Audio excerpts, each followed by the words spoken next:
Prabhakar Rao సరెండర్పై supreme court తీర్పును BJP నేత చికోటి ప్రవీణ్ స్వాగతించారు. ప్రభాకర్ ఎవరెవరి ఫోన్లు ట్యాప్ చేశారో రేవంత్ ప్రభుత్వం విచారణ జరపాలని ఆయన డిమాండ్ చేశారు.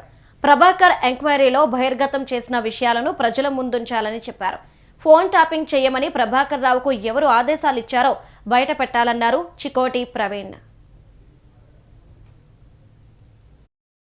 సుప్రీంకోర్టు ఫోన్ ట్యాపింగ్ కేసులో ఒక కీలకమైన ఆదేశం ఇచ్చింది.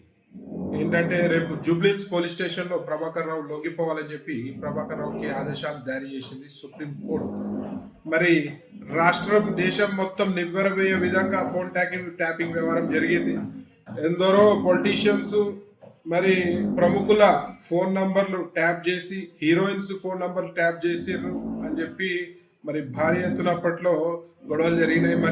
మరి వాళ్ళ కాంగ్రెస్ చేతిలో మరి వాళ్ళ ప్రజలకి న్యాయం తెలియజేయాల్సిన ఒక ఛాన్స్ వచ్చింది. మరి రేపు ప్రభాకర్ రావు లొంగిపోయినాక మరి ప్రభాకర్ రావుకి ఎవరిచ్చిర్రు ఆదేశాలు?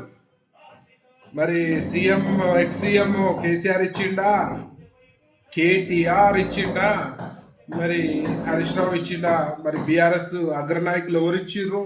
మరి తెలుసుకునే అవకాశం క్లియర్గా వచ్చింది. మరి మీకు మరి ఇవాళ మీరు ఏ ప్యాకేజీలకు అమ్ముడు పోయినరా లేదా అనేది కూడా రేపు ప్రజలు దాన్ని గమనిస్తున్నారు. మరి మీరు ట్రాన్స్పరెన్సీగా మరి ఈ కేసు విచారణ చేసి మరి దీనిపై ఒక కొలిక్కి రావాల్సిన అవసరం ఉంది. కాబట్టి ప్రజలకి ఇదంతా నిజ నిజాలు తెలియజేయాల్సిన అవసరం ఉంది. కాబట్టి మరి వాళ్ళ రేపు ప్రభాకర్ రావు లొంగిపోయినాక మరి ఏం జరిగింది, ఎవరు ఆదేశాలు జారీ చేసినారు, మరి ఎవరెవరు ఫోన్లు ట్యాపింగ్ అని మరి ప్రభాకర్ రావు చెప్తాడు.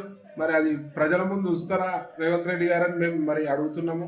మరి దీనిపై కరెక్ట్గా విచారణ జరిపి మరి ప్రజల ముందు నిజాలు బయట పెట్టాల్సిన